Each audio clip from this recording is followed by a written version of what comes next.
السلام علیکم. د پښتو زده کړې په دویمه برخه کې تاسو ته ښه راغلاست وایم. نن به الف او ب زده کوو.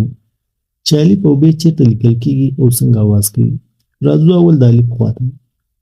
الف په ویلو کې د ا اواز کوي او په لیکنه کې پوره لیکل کېږي. نیم نه لیکل کېږي. یعنی الف د بل توري سره نه جنګول کېږي. لکه اسمان. په اسمان کې الف جلا لیکلی. راځو بل توري ته لکه انګور. انګور کې الف جلا لیکلی. راځو دا رقم یو بل توري ته لکه ام. په ام کې الف جلا لیکلی. اوس په دغه درې واړو نومونو کې الف جلا جلا لیکل شوی. او که دغه الف دغه تورو سره ګډ ولیکو نو دا به د اسمان نه لسمان سي او د انګور نه به لنګور سي. الف که د بل توري سره ګډ ولیکئ بیا هغه د لام اواز کوي. د الف اواز نه کوي. دا رقم الف د بل توري سره ګډ نه لیکل کېږي. او نور توري د الف سره ګډ لیکل کېږي لکه بابا. په بابا کې ب د الف سره ګډ لیکلی. راځو بل توري ته لکه کاکا. په کاکا کې کاف د الف سره ګډ لیکل شوی. راځو بل توري ته لکه لالا.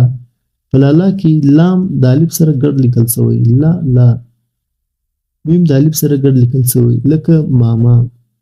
دا رقم نور توري د الف سره ګډ لیکل کېږي خو الف د نورو تورو سره ګډ نه لیکل کېږي.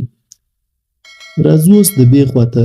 ب پوره هم لیکل کېږي او نیمه هم لیکل کېږي. اول پوره ب لیکو.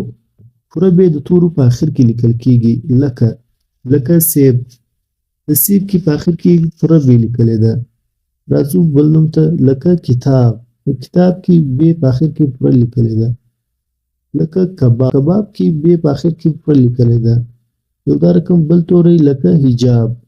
په حجاب کې ب په آخر کې پوره لیکل شوې ده.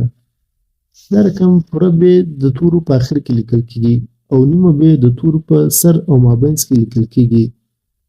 لکه باران. په باران کې ب په سر کې لیکلې ده. لکه بادام. په بادام کې ب په سر کې لیکلې ده.